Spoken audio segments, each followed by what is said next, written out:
যেই বিচার কোনো প্রতিশোধের জন্য নয়, এটা হচ্ছে ভবিষ্যতের জন্য একটা প্রতিজ্ঞা এবং আগামী প্রজন্মকে নিরাপদ একটি বাংলাদেশ উপহার দেয়া। 16ই জুন আসামিদের উপস্থিতি এবং আসামিদেরকে গ্রেপ্তার করে হাজির করার জন্য নির্দেশ দেওয়া হয়েছে।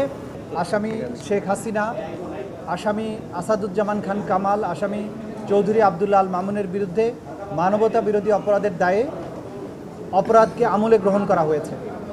5টি অভিযোগ তাদের বিরুদ্ধে আনা হয়েছে এবং 5টি অভিযোগের ভিত্তিতে এই অপরাধকে আমলে গ্রহণ করা হয়েছে। আমরা বিস্তারিত তথ্য প্রমাণাদি আদালতে তুলে ধরেছি, যেটা লাইভের মাধ্যমে আপনারা এবং গোটা জাতি এটা শুনেছেন।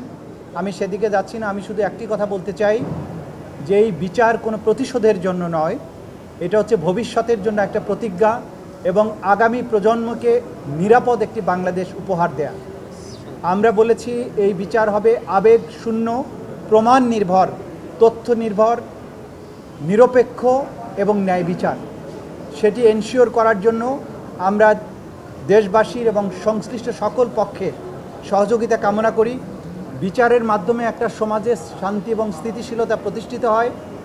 আগামীর বাংলাদেশ যে অন্ধকার অতীত থেকে বেরিয়ে এসেছে এবং বাংলাদেশ যে নতুন করে পুনরুজ্জীবনের স্বপ্ন দেখছে, এই বিচার শেষ হওয়ার মাধ্যমে সেই পুনরুজ্জীবনের স্বপ্ন বাস্তবায়ন হবে বলে আমরা বিশ্বাস করি। আপনাদের সবাইকে ধন্যবাদ। আমি পুরো অভিযোগগুলো আদালতে প্লেস করেছি, এগুলো আমি নতুন করে বলতে চাচ্ছি না, আপনারা দেখে নেবেন। আদেশ হয়েছে 5টা অভিযোগে এই 3 জন আসামির বিরুদ্ধে অভিযোগ আমলে গ্রহণ করা হয়েছে। তাদের বিরুদ্ধে নতুন করে গ্রেপ্তারি পরোয়ানা জারি করা হয়েছে। আগামী 16ই জুন অর্থাৎ ঈদের ছুটির পরে 16ই জুন আসামিদের উপস্থিতি এবং আসামিদেরকে গ্রেপ্তার করে হাজির করার জন্য নির্দেশ দেওয়া হয়েছে। ওই দিন যদি আসামিরা উপস্থিত হন তাহলে সেদিন থেকে আনুষ্ঠানিক বিচারের প্রক্রিয়া শুরু হবে।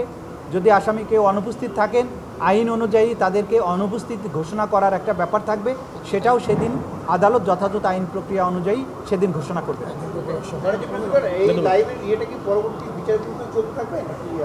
আপনারা সবাই জানেন যে আমাদের আইনে লাইভ সম্প্রচার বা সম্প্রচারের ব্যাপারে এটা এখতিয়ার দেওয়া হয়েছে ট্রাইব্যুনালকে। ট্রাইব্যুনালের অনুমতি সাপেক্ষে যখন ট্রাইব্যুনাল মনে করবেন যে এই অংশটুকু সম্প্রচার করতে সাক্ষীর কোনো নিরাপত্তার ঘাটতি হবে না অথবা অন্য কোনোভাবে বিচারিক প্রক্রিয়ার প্রভাব পড়বে না, তখনই তারা অনুমতি দিবেন। লাইভ সম্প্রচার ভবিষ্যতেও হতে পারে, তবে সেটা নির্ভর করবে আদালতের অনুমতির উপরে।